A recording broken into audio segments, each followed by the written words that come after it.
जिंदगी एक दिन में नहीं, लेकिन एक दिन जरूर बदल सकती है अगर आप लोगों की मेहनत कुछ ऐसी हो तो। रात के 2 बज रहे थे। पूरा शहर नींद की झलकियों में खोया था।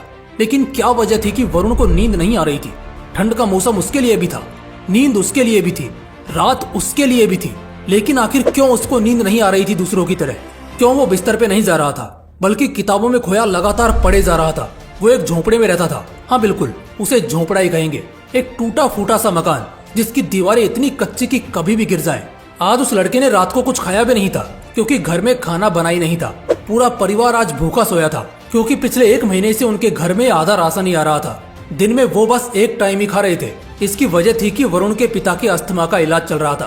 पिता पूरा दिन बेहोशी या बेसहारे वाली हालत में पड़े रहते और माँ काम करती, बड़ी बहन काम करती और वरुण क्योंकि अभी छोटा था, मगर फिर भी जितना होता घर के लिए कुछ न कुछ करता। उसकी ऐसी हालत थी कि वो 2 मिनट भी सुकून के पल नहीं बिता सकता था। लेकिन फिर भी ऐसी क्या चीज थी जो उसे दिन में इतना मेहनत करने, 18-18 घंटे पढ़ने और पढ़ते रहने को मजबूर करती रहती? वो दोपहर में एक गराज पर भी काम करता और शाम को फिर आकर अपने कंपटीशन एग्जाम की तैयारी करता। वो डेली 4 घंटे पार्ट टाइम एक गैराज पर जाकर काम करता था, जिसके बदले बस वो अपने कॉलेज के और एग्जाम फॉर्म की फीस भर सकता था। 2 वक्त का खाना तक गुजर बसर कर पाना भी उसके हाथ में नहीं था। वो लड़का इस कदर का मेहनती था कि रात को कितनी भी देरी से सोए, सुबह सबसे पहले उठता था और घर के सारे काम करता था, फिर पढ़ने बैठता और तब तक पढ़ता रहता जब तक दूसरे लोग खुद आकर उसे कोई काम करने को ना कहें। माँ और बहन भी दोनों काम पर जाती थी, तो उनकी गैर मौजूदगी में पिता का ख्याल रखना, उन्हें दवाई देना, पूरा घर संभालना, दोपहर में खुद के काम पे जाना, कई बार रात का खाना स्किप कर देना, मगर फिर भी रातों से लड़कर नींद और थकान हराकर वो पढ़ता था, मेहनत करता था, नए नए रास्ते बनाता। लेकिन किसी भी तरह वो अपनी मेहनत को कम नहीं होने देता। फिर एक दिन ऐसा आया जब सच में सब कुछ बदलने या हमेशा के लिए बर्बाद होने वाला था।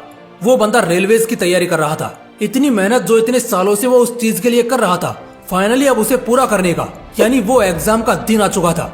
ऐसा दिन जिस दिन सब कुछ बदलेगा या हमेशा के लिए बर्बाद होगा।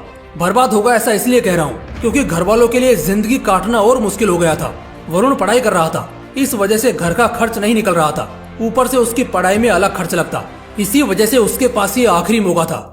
वैसे तो किसी भी कॉम्पिटिटिव एग्जाम को निकालने के लिए इंसान के पास कई मौके होते हैं, मगर उसके पास सिर्फ यही एक था, वरना इसके बाद उसे जिंदगी भर गैराज पर ही काम करते दिन काटने होंगे। कल शाम 3 बजे से उसके एग्जाम थे। रात को उस दिन उसने कुछ नहीं खाया, बस थोड़े चने चबाकर गार्डन में चला गया, क्योंकि वहाँ गार्डन में 2 बड़ी बड़ी लाइट्स होती थी जिससे बहुत रोशनी निकलती थी। वो उसके नीचे पड़ने बैठा। वो जानता था आज की रात उसके लिए बहुत बड़ी रात है। कुत्तों ने उसे देखकर भौंकना शुरू किया, उसे कोई फर्क नहीं पड़ा। बिजली कड़की, बारिश हुई, उसने कुछ जुगाड़ लगाया और गार्डन के मंदिर में छिपकर बैठ गया। बहुत सारी चीजें एक साथ हुई, मगर उसे घंटा कोई फर्क नहीं पड़ा। समय बीता, रात के 1 बजे, 2 बजे, 3 भी बजे, उसे फिर भी कोई फर्क नहीं पड़ा। लेकिन आखिर में उसे एक बात समझ आ गई कि अगर आज नींद पूरी नहीं की तो कल परीक्षा में बहुत तकलीफ हो सकती है। यही सोचकर वो वहीं मंदिर में सो जाता है। सुबह के 7 बजे उसकी आंख खुलती है। वो घर जाता है जहाँ उसकी माँ और बहन दोनों फूट फूट कर रो रहे होते हैं। पहले तो उसे लगा कि कहीं मेरे पिता को कुछ हो तो नहीं गया, लेकिन बाद में पता चला कि बात वो नहीं थी। दरअसल बात ये थी कि घर में 3,500 रुपए जमा करके रखे थे, जो घर खर्च और दवाई के लिए थे। कल रात को 2 चोरिया मुसाफिर जो यहीं से गुजर रहे थे, उन्होंने वो चुरा लिए और भाग निकले। ये सुनने के बाद वरुण के पैरों तले जमीन खिसक गई। तुम्हें क्या लग रहा है? सिर्फ 3,500 रुपए के लिए नहीं, बस 100 रुपए के लिए। दरअसल वरुण के गांव से एग्जाम सेंटर तक का सफर 25 किलोमीटर का था और उसके लिए उसने कुछ भाड़ा बचाया था। चोरी की वजह से अब उसके पास कोई पैसे नहीं बचे, तो वो आज अपनी परीक्षा के लिए कैसे जाएगा? दूसरा डर उसे लगा कि कहीं चोर ने उसका एडमिट कार्ड तो नहीं चुरा लिया। वो तुरंत भागा और देखा तो एडमिट कार्ड सलामत था, लेकिन पैसे कुछ नहीं बचे। उसके घर वाले 3,500 को लेकर परेशान थे, लेकिन वो बस उस 100 रुपए के लिए टेंशन में था कि आखिर वो अब पहुंचेगा कैसे अपनी परीक्षा में। उसकी माँ उसे ही दोष दे रही थी कि अगर वो कल रात को अपने घर पे रुका होता तो ऐसा नहीं होता। खैर, इधर हर कोई उसी को कोसे जा रहा था और वो इन सबको इग्नोर करके बस इतना सोच रहा था कि वो पहुंचेगा कैसे। गांव में उसका सिर्फ एक दोस्त था, नकुल। वो उसके पास पहुंचा और जाकर उससे दिल से रिक्वेस्ट करने लगा कि बस आज के लिए वो अपनी साइकिल उसे उधार दे दे। बहुत ज्यादा गिड़गिड़ाने के बाद नकुल मान जाता है, लेकिन नकुल की साइकिल का चैन बड़ा ढीला था, जो थोड़े थोड़े समय पे उतर जाता था। ये बात उसने वरुण को भी बोली, लेकिन वरुण ने कहा कि ये सब वो देख लेगा, वो भी गैराज में काम करता है, उसे सब आता है। उसी वक्त बस थोड़ा कुछ खाकर वरुण एग्जाम सेंटर के लिए निकल जाता है। साइकिल चलाता हुआ वो कुछ दूर आगे बढ़ा होता है कि साइकिल झटके देना शुरू कर देती है, लेकिन वो रुकता नहीं है। वो आगे बढ़ता रहता है। 15 किलोमीटर के सफर के बाद वो थक कर टूट चुका था, पसीने से पूरा नहा चुका था, लेकिन चाहे जैसे भी हो पहुंचना तो उसे पड़ेगा ही। बड़ी मुश्किल से 12 बजे पूरा पसीने से नहाया हुआ वो आखिरकार पहुंच जाता है। इतनी मेहनत सिर्फ उसने आने में की थी। वो तुरंत लाइब्रेरी जाता है। इतनी थकी हुई हालत होने के बावजूद भी वो रुकता नहीं है, बल्कि रिवीजन चालू करता है, क्योंकि अब भी एग्जाम को 3 घंटा बचा था। फाइनली एग्जाम का समय आता है। उसका एग्जाम पूरा होता है। वो सप्लीमेंट्स ले लेकर लिखता है। ऐसा लग ही नहीं रहा था कि उसने सारी रात मेहनत की थी और इतनी दूर 25 किलोमीटर साइकिल चलाकर आया है। एग्जाम खत्म होता है। वो अपने घर लौटता है। अपने घर वालों की हालत देखकर वो अंदर से रो रहा होता है, मगर किसी को अपने आंसू नहीं दिखाता और कल से फुल टाइम उसी गैराज पर काम करना चालू कर देता है। 2 महीने बाद रिजल्ट का दिन आता है। वरुण गांव से दूर जाकर अपना रिजल्ट चेक करता है, क्योंकि वहां सिग्नल बड़ा वीक था। अपनी आईडी डालने के कुछ सेकंड बाद सामने उसका रिजल्ट आता है, और जैसे रिजल्ट आता है इतने समय में पहली बार वरुण खुशी के आंसू वहीं फूट फूट कर रोने लगता है, क्योंकि रेलवेज का उसका एग्जाम निकल चुका था और अब जिंदगी में सारे रोने वाले दिन भी जा चुके थे।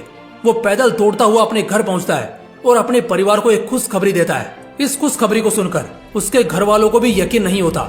वो सभी उस दिन साथ में भर पेट खाते हैं और खुलकर मुस्कुराते हैं। वरुण का रेलवेज में ऑफिसर्स के लिए सिलेक्शन हो चुका था। उसके पिता का इलाज बहुत अच्छी जगह होना शुरू होता है, जिससे कुछ ही महीनों में उसके पिता काफी ठीक हो जाते हैं। बहन की वो बड़े घर में शादी कराता है, और जहां एक समय पहले उसके खुद के परिवार के लिए 2 वक्त का खाना मुश्किल होता था, अब हर रविवार को वो अपने पैसों से गरीबों को मुफ्त भोजन खिलाता है।